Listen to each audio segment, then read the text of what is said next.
PDI Perjuangan Provinsi Sumatera Selatan mengadakan kegiatan pendidikan kader di Hotel Majestic Palembang selama 2 hari mulai 17 hingga 18 Desember 2016. Pendidikan kader Pratama PDIP diikuti oleh 80 peserta.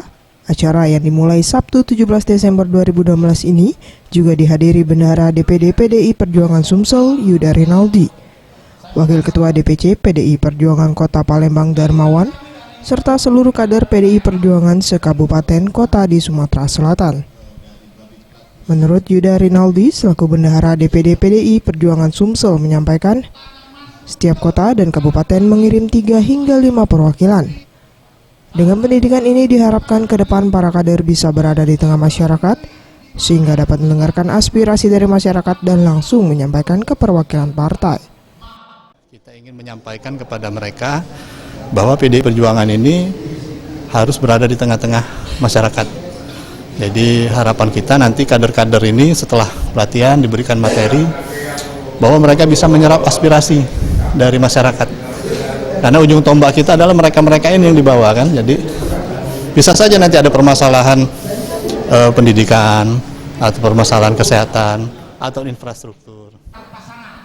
Susanto Ajis, selaku perwakilan Kabid Ideologi dan Kaderisasi PDI Perjuangan Sumsel menyampaikan, ada beberapa kriteria penilaian yang dilakukan antara lain pretest, evaluasi, dan kerja lapangan. Penilaian tidak hanya dilihat dari angka tes saja, namun juga dilihat dari segi kemampuan, dan penilaian dilakukan para Dewan Pimpinan Daerah. Ya, jadi dalam kaderisasi ini kita ada tiga unsur penilaian. Free test, evaluasi, dan terakhir kerja lapangan.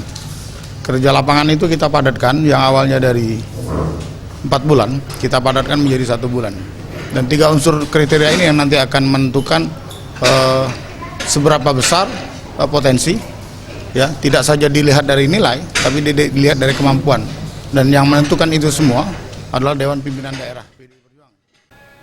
Pendidikan kader PDI Perjuangan Provinsi Sumatera Selatan berisikan materi tentang kepartaian PDI Perjuangan. Mega Dwi Handayani, Septian Rizky, Sriwijaya TV.